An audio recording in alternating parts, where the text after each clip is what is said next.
ini kan kawi. Jadi Mas Amri bilang ini mesti dulu itu upaya nenek moyang kita untuk membendung aksara asing. Kalau dulu nyebar, nah aksara Jawa yang modern kan malah nggak sampai keluar Jawa. Tapi kalau ini kan mempengaruhi kamu.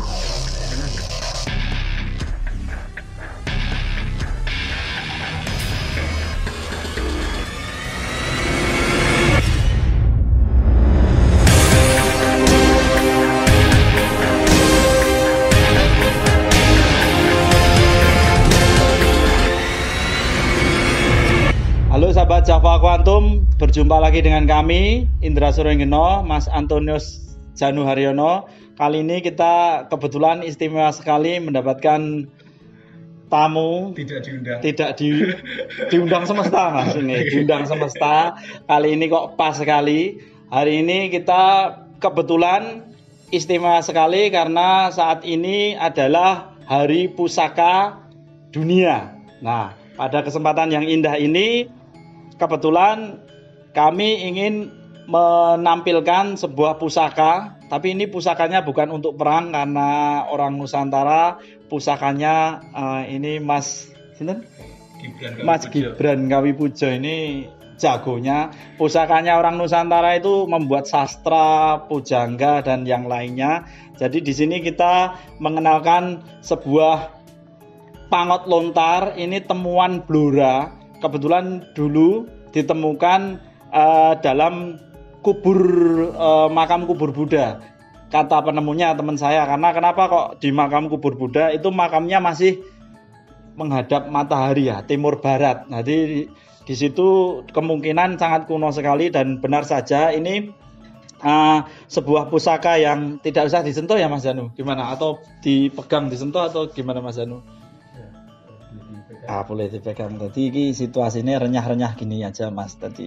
Jadi ini memang sudah agak bisa terlepas. Ini pusaka pangot lontar yang gagangnya saja masih dengan emas ya. Ini temuan di salah satu di tengah hutan di daerah Blora, itu ditemukan di kubur Buddha. Lah ini dulu pangot-pangot seperti ini dulu tidak untuk berperang, tapi untuk menulis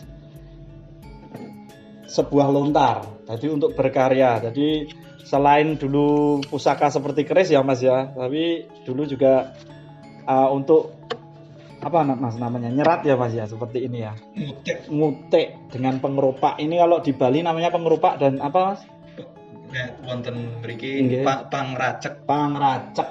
Jadi pusakanya ini malah luar biasa sekali karena tidak untuk saling berperang, tapi berperang dengan sebuah karya. Nah ini kebetulan Mas Gibran ini juga kok kebetulan sekali dari sastra Jawa. Monggo Mas, sudut pandang jenengan mengenai pusaka pangot lontar ini bagaimana dari sudut pandang jenengan? Jadi kalau di bahasa Inggris itu ada peribahasa the pen is mightier than the sword. Kalau mungkin kalau di Jawa pengracek iku luwih digdaya tinimbangane keris. Langsung merinding ya Mas Zanu. Jadi walaupun tidak untuk berperang tapi kekuatannya itu bisa beratus tahun ya Mas. Pesan-pesan yang dibuat dari guratan-guratan oleh seorang apa Mas dulu resi atau empu, resi, begawan maksudnya ya siapapun yang bisa menulis. Gitu. Jadi Mas Gibran ini dari sastra Jawa UGM itu Oh gitu. Jadi itu Mas juga belajar nyerat seperti ini dengan tekniknya tidak, tetapi kebetulan saya pernah pelesiran ke Bali dan pernah melihat prosesnya, tapi saya ya kagok lah. Tapi intinya sudah tahu ya riwayat seperti sebuah pusaka yang dinamakan. Tapi sebenarnya unik kalau ini temuan kuno karena di dalam kalangan dan seputar kesusastraan Jawa kuno karya Romo Zoetmulder Swargi itu alat tulis para pujangga di masa Hindu Buddha itu tanah dan kelaras. Tanah itu semacam papan tulis, ya diterjemahkan papan tulis, tapi sebenarnya jangan-jangan deluang ya, tapi deluang yang lebih kasar begitu. Karena diceritakan bisa untuk payung ketika dalam perkelanahan. Dan alat itu medianya, alat tulisnya itu tanah semacam pensil yang katanya bisa diraut pakai kuku. Iya. Oh, tadi memang malah ini untuk. Nah tapi ini kalau ada, dan kalau misalnya itu benar-benar dari tanah atau semacam tanah liat, berarti bisa dihapus. Mungkin finalisasinya baru dipakai. Dan mungkin ada berbagai hal juga ya Mas. Misal kalau lontar seperti ini di kalangan masyarakat yang golongan apa? Karena kan dari teman saya juga bilang selain pakai lontar juga pakai yang pandan itu ya Mas ya, daun pandan. Nah, itu untuk surat menyurat masyarakat yang umum lah, yang tidak harus berproses seperti lontar ini. Ini dengan Mbak siapa? Ada bintang tamu juga dengan Mbak Kris dari Jakarta. Kuliahnya di MN Universitas Multimedia. Oh, terus jurusannya jurnalistik. Nah, ini dari milenial semua ini. Jadi Mbak Sinten tadi? Mbak Kris, bagaimana menanggapi ini Mbak, kok kuno banget tinggu ngopo kayak ngene, padahal dari sini kita masih mempunyai ya Mas, tinggalan-tinggalan yang istimewa yang sebagian masih bisa kita nikmati sampai sekarang. Kok enggak diketik pakai komputer dulu? Coba Mbak ini menanggapi pangot lontar yang dari emas yang istimewa ini gimana menurut kacamata jenengan? Tadi kan sudah kacamata Mas Gibran. Jo tiru-tiru. Tiru-tiru wae. Enggak ya, gimana pun dari dulu kan emang tulisan itu sangat berpengaruh, apalagi tulisan itu bisa menjelaskan masa lalu yang sampai sekarang itu oh gini loh masa lalu, dan bisa jadi pelajaran buat sekarang. Jadi menurut saya ini sangat krusial, sangat berpengaruh sih. Jadi ini sebenarnya saya harus pakai glove ini, tapi memang keadaan museum ya seperti ini, mungkin kedepannya semoga ya Mas ada kita punya rezeki nanti agak semuanya lebih tertata. Ini kan ada surat emas juga tuh dari temuan yang kawi itu aksaranya. Jadi seperti itu sahabat Java Quantum. Untuk selebihnya terima kasih sekali, kami sudah dipertemukan dengan sahabat-sahabat yang super keren dari jurnalistik, dari sastra Jawa. Nek saya sendiri karena memang yo wis senenge nendi ndonga ora ana dasare kok men anggere seneng. Tadi ini beruntung nih malah ketemu guru-guru di sini. Jadi sahabat Java Quantum, intinya pada kesempatan kali ini mengucapkan selamat Hari Pusaka Dunia dari kami Java Quantum. Untuk saya sendiri pesannya kepada semuanya tetap lestarikan budaya, tetap apapun juga, tapi dengan konsep dan apa yang kalian bisa sekarang. Mungkin dari Mas Gibran ada pesan-pesan untuk sahabat Java Quantum.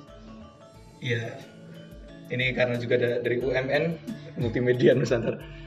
Sebenarnya karya sastra yang dilontarkan itu baik Kakawin dan bisa Kakawin Sutasoma, kalau tidak salah tadi bilangnya di behind the scene Kakawin Sutasoma ya. Bisa dijadikan film loh. Kalau mau bagusnya jadi anime kalau menurut saya. Saya pernah baca fullnya. Wah ini bagusnya jadi anime gitu. Jadi misal gini ya Mas yo. Diulang-ulang ya ini ya. Amerika meng duwe codot kelelawar iso dadi Batman. Meng duwe nggo-nggo iso dadi Spiderman. Lah kita punya segudang cerita. Mosok hidayah terus sik mati sinetronnya seperti itu ya. Kurang lebihnya agar generasi kita mempunyai percaya diri yang tinggi untuk mengeksplor lagi apa yang kita miliki ya Mas ya, Mas Gibran. Ya. Itu PR jurusan saya untuk menerjemahkan PR jurusannya Mas Gibran itu. Nggih. Tadi kalau saya kan mentok di pakeliran kalau layar kain putih, kalau di layar kaca dan layar bioskop itu UMN. Mungkin dari Mbak Kris ada pesan buat generasi milenial nih kan, seumuran ini generasi emas milenial. Ya mungkin ini kesempatan kita dengan banyaknya sejarah di Indonesia, banyaknya informasi-informasi yang di Indonesia, itu kesempatan kita buat biar Indonesia lebih maju lagi di kancah internasional kali ya. Mendapatkan penghargaan ya atas apa yang sudah kita miliki. Tentunya kita mengembangkan terus dari yang sudah ada ya Mas ya Mbak ya. Oke. Nah, begitu sahabat Java Quantum, sekali lagi kami mengucapkan selamat Hari Pusaka Dunia. Salam sejahtera, rahayu bagi kita semua. Salam Java Quantum. Matur nuwun Mas Gibran, Mbak Kris. Sampai jumpa kesempatan berikutnya. Jangan lupa tolong mohon di-subscribe, di-komen lah biar kita itu semangat dalam menjalani hari-hari seperti ini. Nggih, matur nuwun.